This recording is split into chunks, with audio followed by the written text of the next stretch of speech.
Thank you. Let's do it again. Good evening and welcome to the board meeting. I'd like to call the meeting to order at 6:04 now p.m. Please just take note of the emergency exit. And if everyone would please stand and join me for the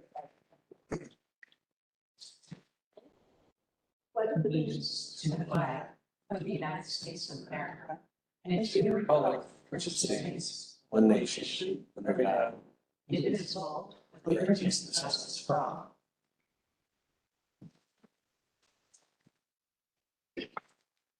Rumsey. Mrs. Giller. Here. Mr. Jackson. Here. Mrs. Snyder. Here. Mrs. Gendron. Here. Ms. Paradis. Excused. Mr. Giroux. Here. And Mrs. Carey. Here. Thank you. At this time, I'll ask Superintendent O'Shea to give us the reports, please. Thank you. Well, good evening. We don't have any big performances before our budget presentations today, so we're going to go straight to our athletic budget presentation. Jeff, you're the performance. I was gonna say, let me speak to this. Braden gets his talent. Yeah. I can click for it. It'll. It comes Just with point it- props. Not a microphone. How's everybody doing? Starting out with some athletic highlights from this year so far. The Tiger Way is just kind of something that we're continuing to use as a standard for players, coaches, parents, and fans. The elementary schools thankfully have adopted a lot of those core values in some form or another. So we're thankful for that as they come up into the high school, they'll hear more about it. So that's been good. We began sprucing up alumni gym. It's a beautiful gym. It's probably one of the nicest gyms in the area. We get compliments on it all the time. And, just some things needed. We bought team chairs. We used to put out just the plastic chairs for the games, which, it was okay. But most gyms like that have we have the Tiger logo on them. They look great. So that was a big hit for there. We ordered new add-a-year banners. It kind of looks at our history of the years that we've won championships. They should be in by the end of the school year. I'm doing some research on a couple of sports that were lacking banners on the wall in the old gym. So that's been a little bit of a process. But those will be up for next year, and they look great as well. We're excited for the new capital project starting, in just a couple of weeks to add the turf field, the track, and the lights. Our participation numbers are holding steady. They've been pretty good. We fielded pretty much most levels and most teams, whereas some other schools our size don't do that. It typically ends up being girls JV seems to be the sports that lack the most participation numbers around, and we've been able to do that in all the sports. Retaining coaches, that's big. When you can keep some consistency, especially at the varsity level in your programs, that's really good. It's good for the kids. It's good for me. It's good for the school. It just keeps that consistency that they're hearing, being the head of all the programs. And when you're constantly replacing a head coach at the varsity level year to year to year, it just becomes very difficult, and the kids don't tend to get a good experience. Scholar athlete teams, we've had 11 out of 12 of our varsity teams this year so far between fall and winter. Every varsity team was a scholar athlete team. So that's something to be proud of. We have a lot of kids who are playing sports and doing the right things and keeping up with their academics. And, those are good role models for those kids who are playing sports that maybe are struggling with their grades. They see all these student athletes get, a graphic on social media that they're a scholar athlete. So we think those things are important. If you don't know, a scholar athlete team is basically 75% of your roster averages up to be 90% or higher. And then each individual scholar athlete with a 90, above a 90 gets a NISVA scholar athlete pin. Boys bowling, they were tri-champs of the league. Mohannes and Lansingburg Cohoes all tied. They had the same exact record, and they beat each other once. So there was no way to tie break them. And then they won the Colonial Council Championships, which is a one-day tournament. They finished second in the sectionals, and they missed out on the states this year. At sectionals, Jackson Felt bowled a 300 there, so that was a great accomplishment for him. He also made the composite team, which is basically the all-star team of Section 2. And each section sends an all-star team or a composite team to the states, and they perform against each other. I think Section 2 finished maybe fourth. And then boys indoor track, Silas Petrie competed in the indoor state track championships down on Long Island in the 5-meter dash. I didn't really put esports on here just because they had presented about the esports in the championship, but esports won a state championship. Just looking at some of our full participation numbers, you can see football, has been good. That was a sport that was on the fringe a couple of years ago, and they seem to be doing very well. They're running open gyms now, and they're getting lots of participation in those open gyms, lifting, things like that. Our program numbers have always been pretty good. Football cheer, a lot of football cheer. I think we have some younger girls coming up that are more interested in football cheer, but cheer has become really competitive now, and the cheer part has been something that's a little bit more. We did not field boys or girls cross country, as you know, as we spoke back in the fall. Hopefully next year we'll be able to field a team in that. Girls volleyball numbers are strong as well. You saw the esports, and then swimming and diving. We got the one student who is shadowing the shed schedule. Winter sports, boys and girls basketball, pretty good.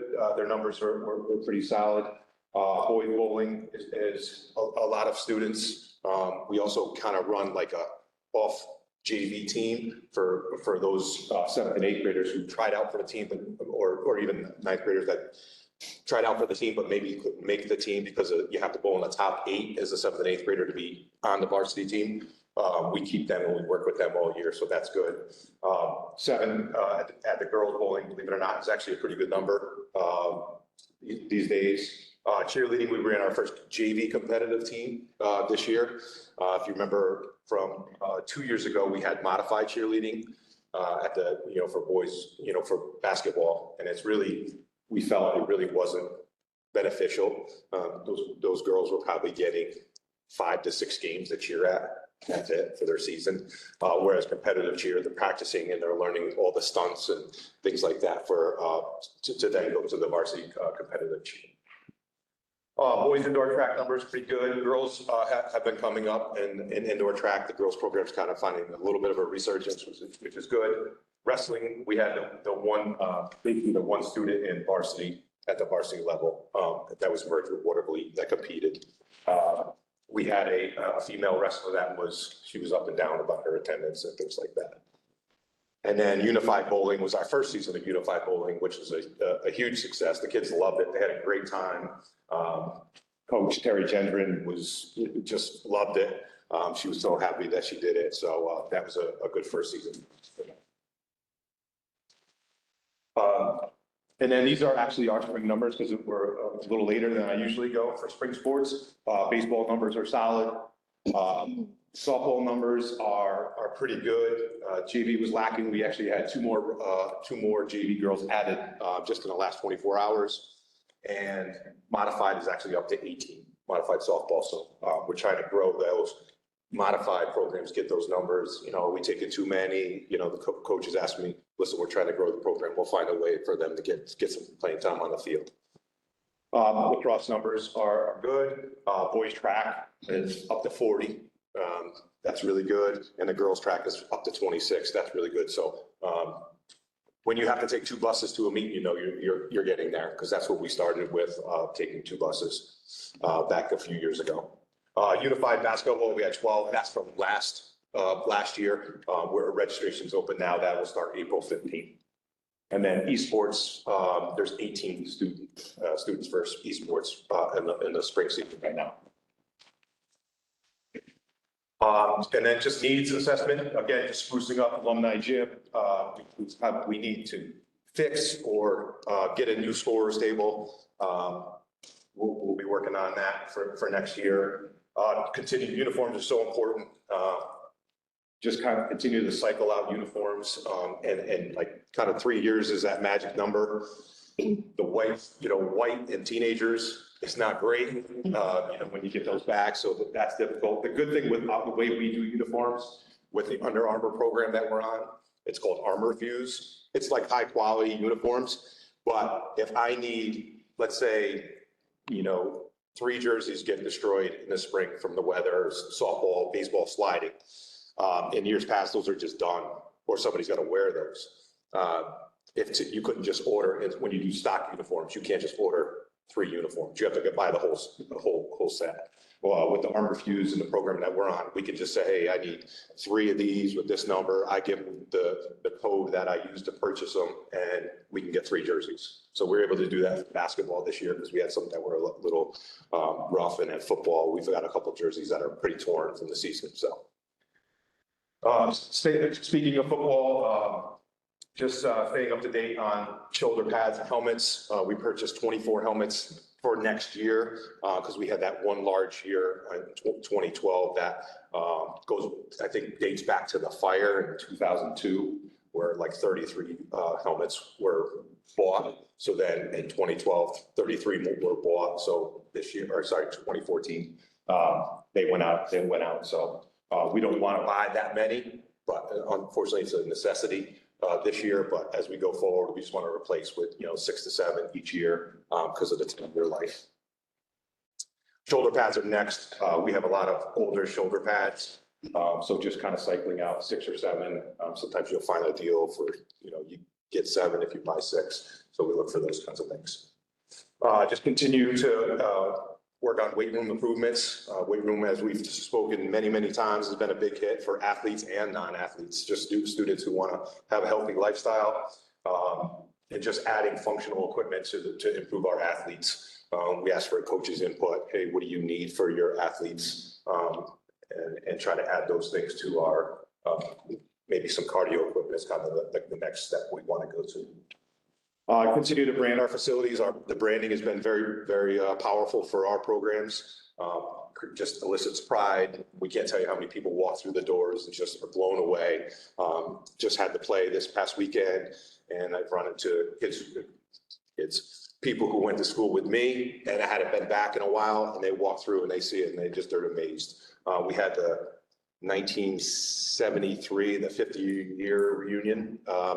They came in like November. They wanted a tour of the school, and they saw the weight room and were like just super impressed with what we have. And then with the new facilities coming with the turf field, we want to have branding out there. We want to have wind screens and all those nice things. We have a couple things tucked aside that I had bought for this year that we didn't buy them. They're actually part of the Under Armour thing where we get free stuff. So we can add those outside just to make it pop, things like that. Providing professional development for coaches, that's key, right? We have these great facilities. We're trying to improve our athletic programs. We're trying to build our athletes up with strength and core values and all those things. We want to make sure we're doing that with our coaches too, helping improve our coaches. So it's tough to send coaches to all these different clinics at times. So the first thing we started with was a book called How to Build and Sustain a Championship Culture. It's by Jeff Jansen. He's world renowned. He works with college programs like North Carolina. I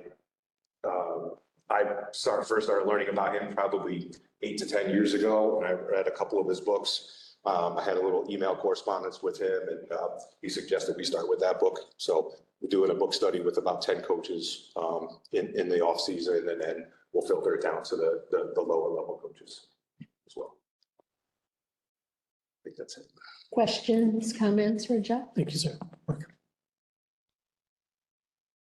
I think you've done a great job with branding and with building, sustainable programs, from the bottom up, and your thoughts in that.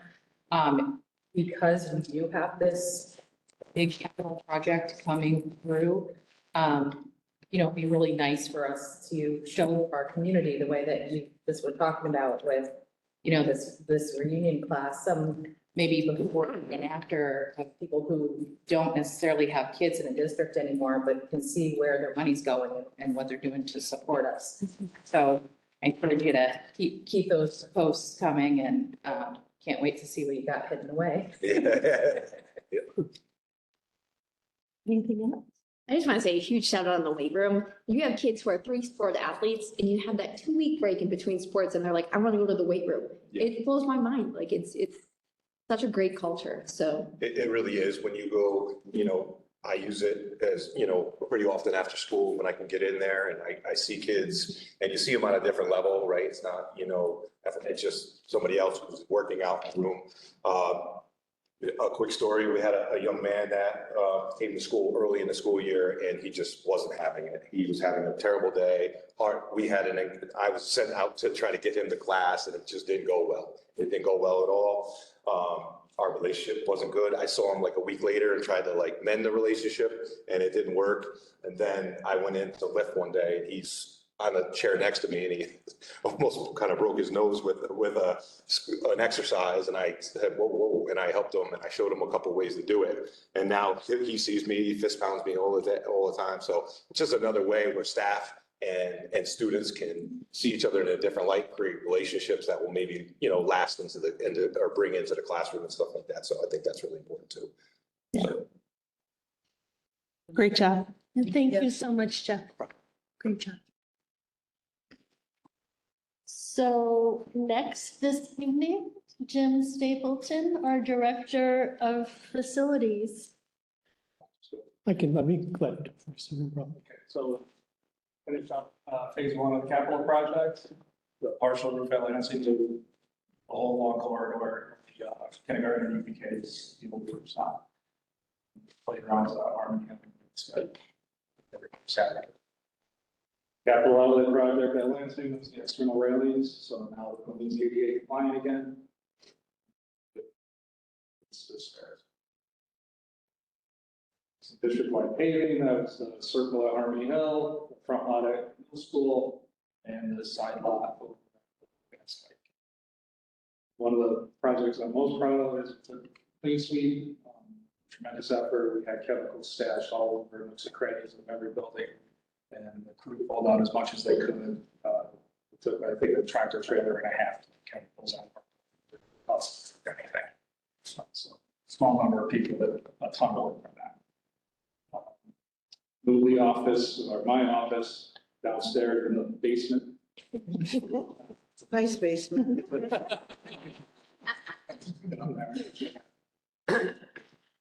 So my anticipated needs, I'm asking for another maintenance mechanic.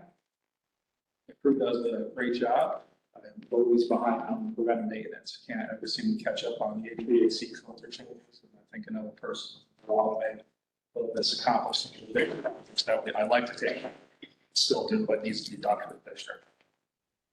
So I met with the committee for the budget, and we knew we were looking at an increase in the garbage pickup and the phone, but at the time I didn't report to you, we see we're getting a huge increase for gas and electric use. We're still working on that. It's not quite doubling, but it's pretty damn close. Yeah. We all feel it. So we have a lot of things in the budget. Have to kind of still figure out if we're going to do them all or not. One of the things, the trees in front of Lansing's are aging out. Every time there's a storm, more limbs come down. I think it's probably important to just cut those down before somebody gets hurt. They probably have 5 to 10 years left of life, and then they're going to come down. So, not saying we have to do that, but it's something that's high. It should be done. Back at the high school from the Harmony Hill, there's a drainage problem back there. We don't know if the drain just goes to earth back there, or if it actually collapsed. We started investigating. We had Apex come in with a jetter. He made it like 15 feet. So we had to investigate that further.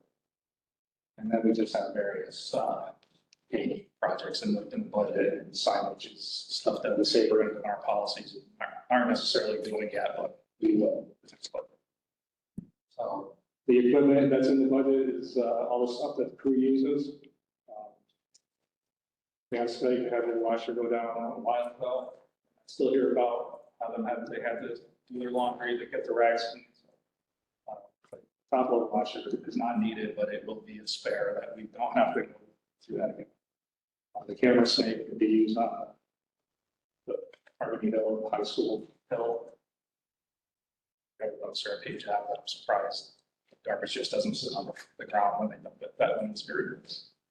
The infield groomer had 2 groundskeepers. Great job. And they expect Jeff to be extremely happy with the baseball and softball fields this year. And infield groomer will move a long way. Trying to make significant repairs to the equipment we have now. Move that to a backup emergency piece. And asking for another maintenance mechanic, and even if that doesn't stay in, the truck is needed, or turning the feedback. That's kind of where we are. Anybody have anything? Questions? Let me, before you ask me. I purposely didn't put pothole repair on there. It was scheduled to be done on Tuesday, this past Tuesday. The weather didn't cooperate. We were in a hot box. Because what we normally do is we just throw the hot hatch in the back of the box or our truck. And we just go like hell, get it off the truck as fast as we can. So this time we rented the hot box to give us time to do it. Maybe a better job, we'll find out, but Mother Nature takes off. So it's not done. I don't know if it's gonna get done next week. I like to put the crew inside classrooms when the school's out, but if we can fit it in, it'll be end of next week. It's still on the list and it's still priority. Yes. Good to get it in front of that, yep. Can I just ask? No, go ahead. The high school drainage improvements, you were saying that that's the issue is coming off of the hill at Harmony. Is that part of the conversation that we were having about water coming into the back where there was some, a storage room or something? Maybe, I'm not, that water accumulated rapidly in the storm, so we're not sure. If we investigate that and we find that that drain is just going to earth, then I would say, no, that water didn't happen. If I tell you that that drain is collapsed, then it probably. Okay. About 5.1, I've been here about 5 years now. There was a problem in the high school where the water was infiltrating the server closet. Yes. And we installed a sump pump and pumped it out to that hill. But there's so much in that hill, it was never brought to the bottom of the hill. So now the top of the hill stays swampy and saturated all the time. So we gotta figure out a way to get that water down, but there's no sense bringing it down faster if the drain doesn't go anywhere. So it's just a little bit of time to get it done right. But do you suspect it would have any change in that back access area? As far, I mean, the water does accumulate in that back parking where, you know, where the If I get cafeteria. if I get to the bottom of the hill drain, that water will move a lot quicker. Yeah. That was. You good? And it's not going to affect the baseball field at all, is it? Baseball, no, but there is it's not part of that, but there's about 4 catch basins that we have to clean out over Harmony Hill and softball. We block the fields. As part of the stormwater management plan, we have to inspect our drains. So we notified 4, and actually, you know, the culvert that is in that ravine that goes out to the walkway goes out to the lead, and it was identified in the construction that's being too high. We found the downspout in the creek, so we just gotta get down there, pull it out, and reattach it. So and then we'll fill all that. Same day as potholes. Exactly. I give you a really hard time at the budget committee meetings. I know this, but I wanted everybody to know that the list of equipment is not just a list of stuff. Most of this is so it can be in lieu of calling in someone else because you and your team perform a ton of this work. And this will really result in cost savings by giving you the equipment that you need to not call them in. And I knew you wouldn't say that for yourself. So thank you. Thanks. Thank you. Thanks, John. Thank you, Mr. Stapleton, and we like you very much. It has nothing to do with you being in the basement. So next up, technology with with Jay Mahoney. All right, good evening. So some of our highlights for this year are, we ordered roughly 115 new Chromebooks, which went to the 6th grade this year, all touch screens. mainly because they're our largest cohort. And then we replaced about 10 to 12 projectors with G-Sonics from Smart Schools Bond Act and one of the ESSER funds. So those were in storage for a little bit, but we got those installed over the past year. Earlier this year, in November, we did phase 1 of our copier replacement, and phase 2 is scheduled for next week over the spring break. We chose a new vendor for this copier refresh. And we've gone from Canons to Kyoceras, and they're holding up, especially because we're printing a lot of paper currently. We're also working on an E-rate project, which is federally supplied funds that are supplemental, so that schools can increase the internet in their buildings. So you can purchase internet services, you can buy routers and switches. We're going to be buying battery backups, which are the UPSs, in case we lose power for our portion of E-rate, and we're also going to be leveraging the internet for Wi-Fi through our Wi-Fi vendor.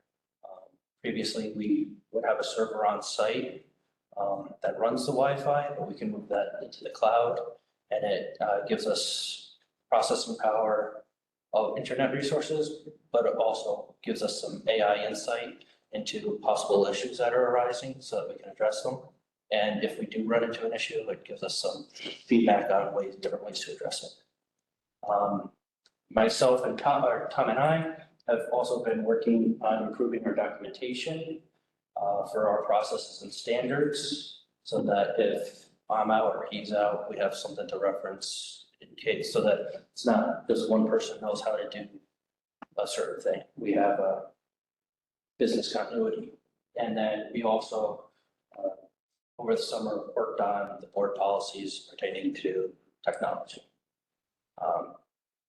In tandem with processes and standards, we have also been working on improving our cybersecurity and disaster recovery paperwork. And going along with the cybersecurity, we recently, with the assistance of NARIC, installed a next generation firewall, which keeps the bad guys out for the most part. And what's really cool about it is that it gives us some capabilities that we didn't have before. So sometimes you hear about like maybe the Great Wall or a Great Firewall of China, where they can block access to entire regions. Well, we can do the same thing here in case there's say Iran wants to try and get into us, or China, we can just block all traffic from there, which is really nice. And then we were also recently recognized by NICEAD as an example school for how easy it is to access our Parent Bill of Rights and other EdLaw 2D materials, which were mandated by the state back in 2015, and it went into effect in 2019. So recently, NICEAD went through and audited each school's site to see how easy it was for parents, students, and outside individuals to be able to find that information. Ours is really easy to find. It's right down at the bottom. It's the main webpage.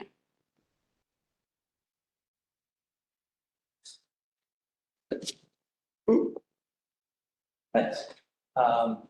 For our anticipated needs, we really like an additional staff member, computer support technician, is what Cohoes Civil Service uses. It's equivalent to BOCE's help desk technician, so tier 2 staff member. It would help us with flexibility, going back to the business continuity. It allows us to train someone on all the stuff that we do. So if Tom takes vacation, there's someone that can fill in. Tom's been doing a lot of break fixing for Chromebooks. So in the flexibility side, it would allow me to train Tom on some of the other responsibilities that I'm doing so that he can handle them. For example, like with the servers, network switches, interacting with the vendors. As things, because there's been few instances over the year where we've lost phone connection, for example. So I'm testing the phone numbers to see what those are working. I'm interacting with the vendor. So having an extra hand to be able to just focus on that for a couple hours until the issue is resolved would be very handy. And then a ton of other things, preventative maintenance on servers, the desktops, which we're updating throughout the year. And then other things down the road, other initiatives. As far as upgrades, we're working on a standard to provide new Chromebooks, at least 2 cohorts each year, earmarking the 5th grade and the 9th grade for the new devices. And we're also, and these devices are touchscreen. Going forward, all devices will be touchscreen. And then right now, because we're also doing actually a 3-year accidental damage protection plan on them. So as they're broken, we are able to send them out to be repaired, get them back relatively quickly, as long as there's no supply shortages. And then we're also upgrading the desktops. We recently ordered out of ESSER 22 ViewSonics for additional upgrades throughout the district. The science rooms in the middle school and the high school, and then some of the older smart boards throughout the district. Along with those ViewSonics, we ordered new desktops that will be installed alongside them, the teachers to utilize as part of our classroom technology standard. And then we're also going to try to order some staff devices to keep those in cycle so that we don't hit a bubble where we have a bunch of devices that are old and falling apart. This way we have stuff on hand that we can cycle. So the ViewSonics, we ordered 22 that would be fresher throughout the district. We're looking at digital signage. We use something called Rise Vision for the lobby areas in each building. So they have Chrome boxes which need to be refreshed this year. And then let's see, cameras. There are a couple. There was a camera upgrade initiative a couple years ago. A couple blind spots have been identified. 2 new cameras have been put into the high school on the 2nd and 3rd floor. A couple more cameras are going to go in the high school and some blind spots. And then at some of the other buildings as well, a couple areas were identified. An area in Abram Lansing, Van Skype are going to get some cameras, and then even here in the middle school. And then for new software, we're taking a look at different vendors to meet or exceed the standards that are required through EdLaw 2D. In EdLaw 2D, we are mandated to follow the NIST cybersecurity framework, which is a National Institute for Standard Technology, federally funded organization, and they're actually upgrading their framework to a newer version shortly. So we're looking at email security, multi-factor authentication to increase security for our on-site resources like servers, switches, things that if attacked and access can be taken down and cause an outage. And it would also carry over to our VPN, which vendors utilize to connect remotely and assist maintenance and myself with various supportive functionality. We're also constantly looking at keeping software updated. One piece of software that needs to be updated is AMAG Symmetry, which handles the badges. It's a couple of years out of date, so I found a vendor, working with the vendor to update server software. The next generation firewall is a Palo Alto, which again, it provides a lot of different features that we'll be working with NERC to take full advantage of. And then for district-wide, the elementary school buildings are utilizing FunHub this year. So there's FunHub and other software that's constantly coming in the pipeline.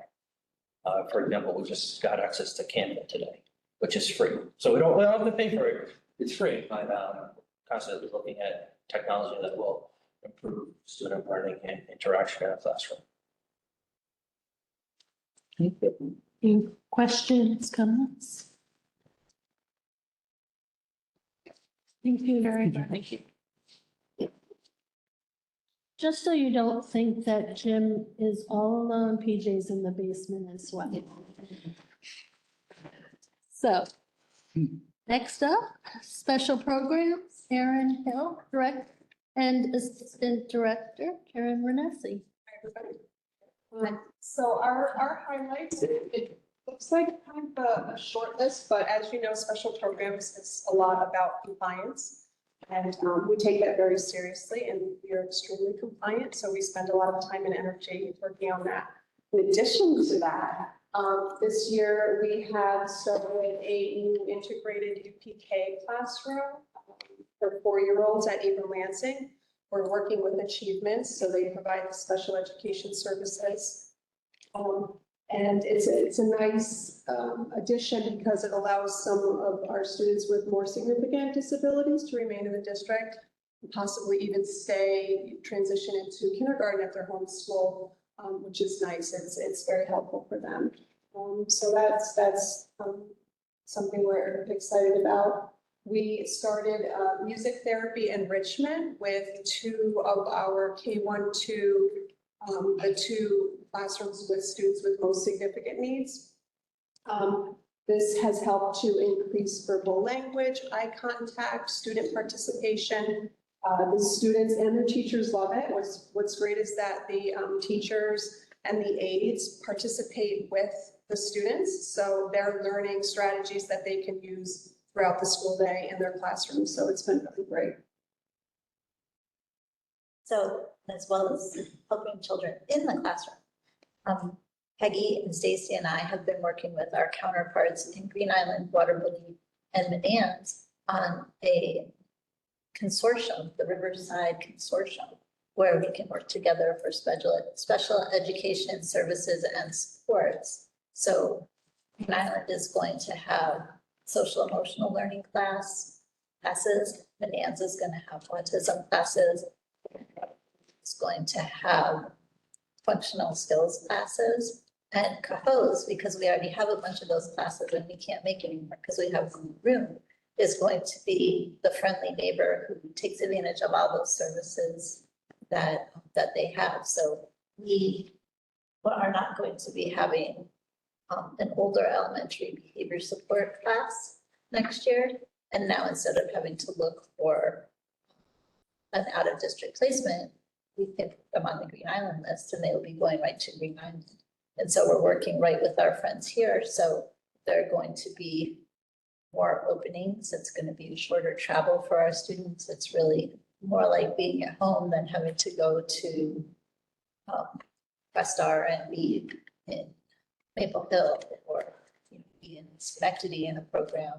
In BOCES, there's still going to be a 10 or 15-minute ride. And we're just getting that fixed up. And the lawyers are working on the inter-municipality agreement right now.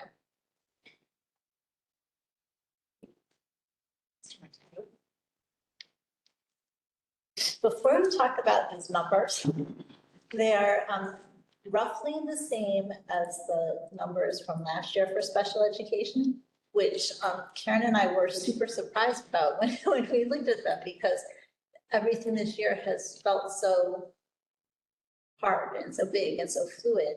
And I think, you know, thinking about that for a while, I think special ed is always the canaries in the coal mine.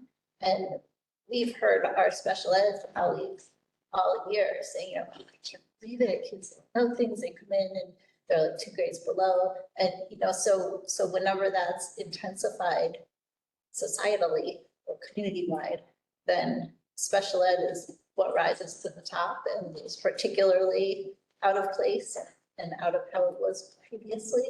I will tell you that out of the students that we've been trying to place outside the district, their needs are much more significant. I mean, we have the same number of kids that we're placing outside the district, but the needs are more significant. And we have more significant needs within the district for our kiddos, which could probably be preschool. So at the bottom, you see our current preschool numbers.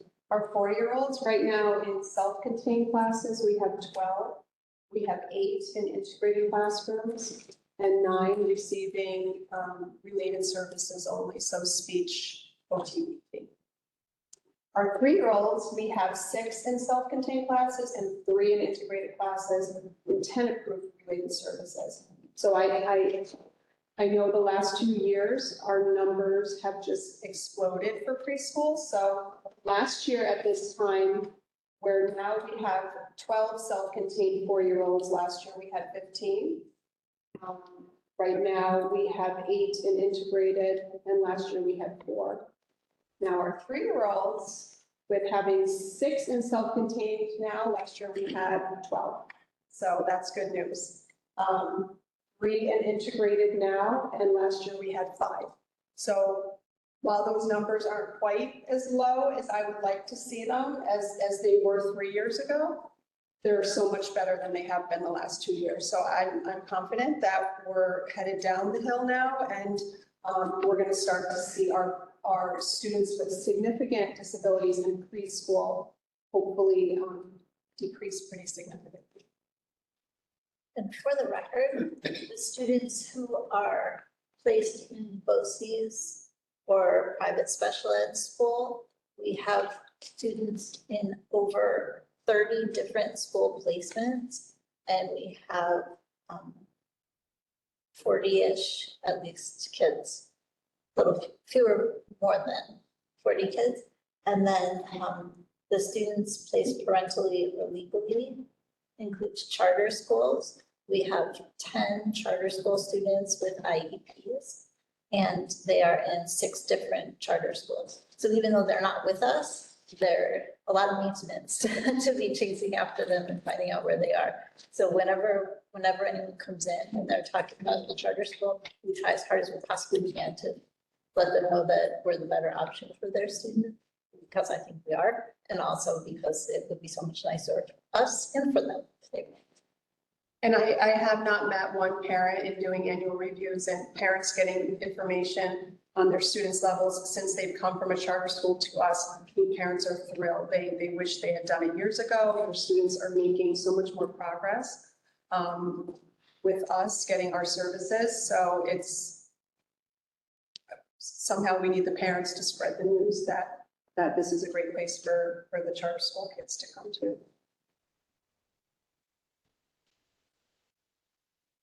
So anticipated need. So we, as Erin mentioned, our 3, 4, 5 behavior development class, because of low enrollment, we are turning that into a functional skills class because we do have 17 4-year-olds coming in who need a self-contained class. So we are going to create a 1, 2, 3, because that will help take students from both class types, from the K1-2s and the 3, 4, 5s, where if we didn't have this class, they would both be over. We would have to send students out of district. So I think that this was a good use of that classroom. We will need additional related service support though, because these are kids with very significant needs.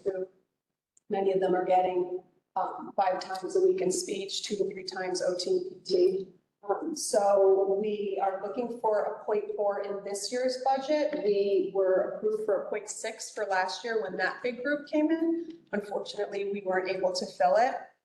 And we're filling it with teachers working their preps and doing extra work. But we're hoping last year's 0.6 plus this 0.4 will be the 1.0 that we'll be able to fill.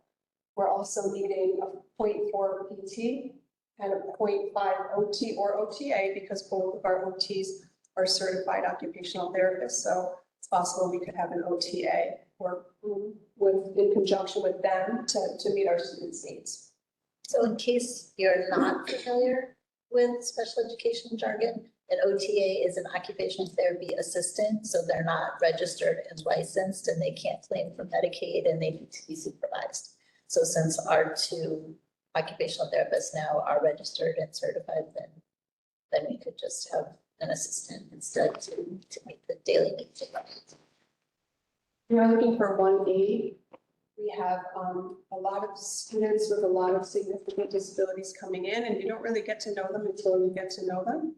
I go and visit them and I read all their paperwork, but until we get them, we don't really have a great understanding of their needs.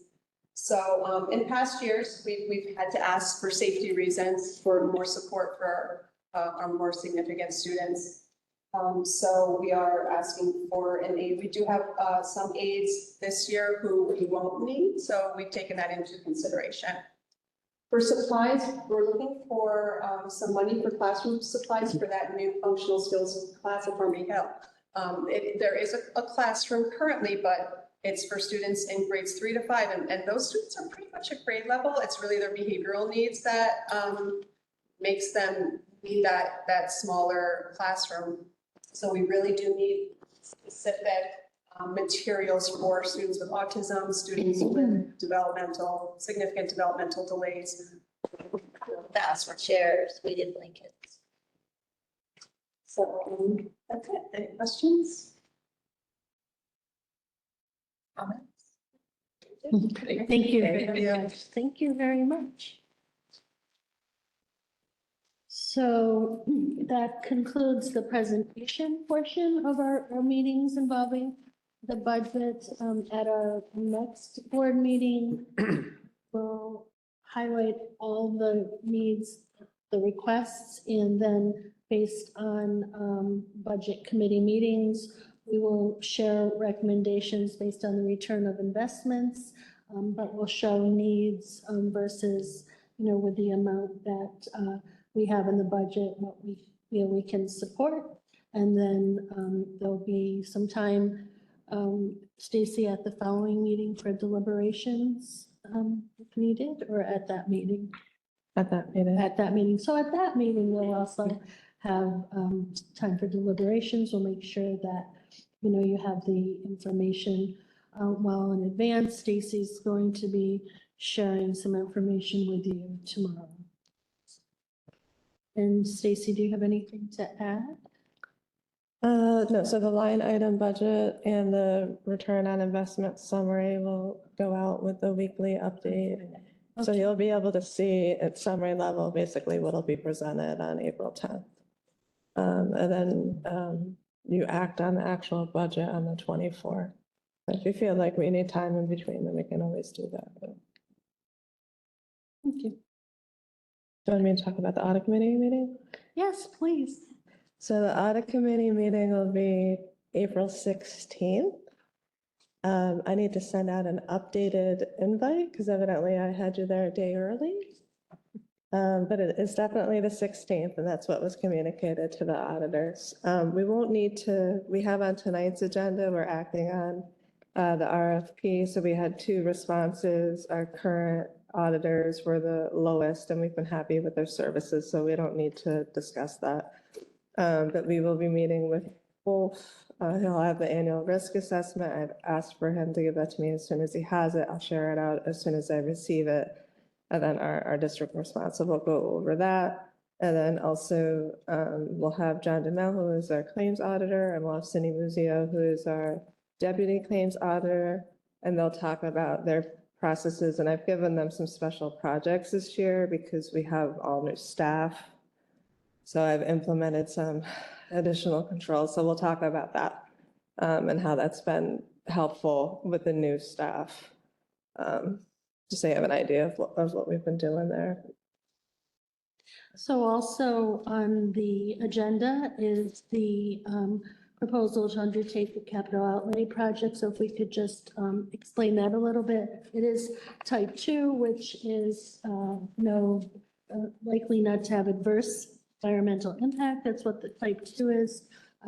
This is for curtains in the Cohoes High School auditorium and flooring of the stage. We had originally hoped to be able to do some lighting upgrades. The cost of the lighting upgrades would take a number of capital projects. So we're looking at some ways to do that down the road. We can talk a little bit more about that as well. Anything else on the capital outlay? Capital outlay, but we did do 4 RFPs for services, air monitoring service, the stormwater testing. So we have analyzed that. We are going to make recommendations, but we didn't want to rush it. So it'll be on the April 10th meeting. So there's 4 contracts that'll be on that meeting. Anything else? Any questions for Stacy? Sure. Just a quick UPK update where it's been going quite well. Like we do every year, we made some adjustments trying to attract families. If you were to go on cohoes.org, you'll see it's the top banner. Made it easier for parents to find contact numbers. But right now, UPK 3, we have 47 students enrolled of 54, and we have more appointments coming. I suspect that we're definitely going to get to the 54. In UPK 4, one of the niceties of that is we roll with parent permission. All the kids in UPK 3 into 4, they get a guaranteed spot. And so there was 54 and then 21 new enrolled, so that's 75 of 90. So again, we do have more people in the pipeline. I suspect that we're going to get to the 90. We do have a lottery that we schedule, every single year that's scheduled for May 2nd. I don't know, we'll see if we have to do a lottery to get a spot. There'll definitely be a lottery for homeschool. And again, very nice process for that. And it's well monitored. And by homeschool, you mean having the school of choice be where they would attend? Yes, or where their brothers and sisters are. Okay. Thank you. And then finally, upcoming events, looking forward to the high school National Honor Society induction when after vacation. It's hard to believe that's here already. And a mini career fair on April 10th focused on business, IT, automation, and esports. And of course, at the end in the spring, we have our big second annual career fair. So more to come about that in the future. Thank you. Questions on any of that? Okay. Does the board have any questions or discussions on the agenda items? Community discussion of agenda items? No? Anybody have old business? Just wanted to congratulate the theater team for a great performance this past weekend. I mean, nothing's weather to deal with, but, job well done. So. Great performance. Yeah, it was awesome. Very talented kids. Very talented. Thank you. All right, with that, can we have a motion, please, that the Board of Education adopts the following resolutions of the March 27, 2024 agenda, items 6A through J, 7A through H, and 9A? Make a motion. Thank you. I'll second it. Mrs. Taylor, Yes. Mr. Jackson, Yes. Snyder, Yes. Gendron, Yes. Mr. DeRose. Yes, thank you. And with that, I just want to point out that Cole Malerba, who was here in the in the audience has been appointed as a teaching assistant at Cohoes Middle School. And we're looking forward to having you start very soon. So thank you for Thank joining you. us. You're welcome.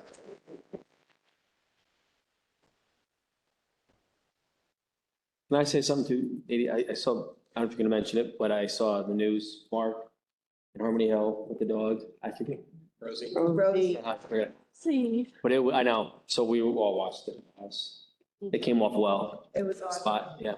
Love that Say positive something. stuff. Is she here? Sorry. Is she here? No.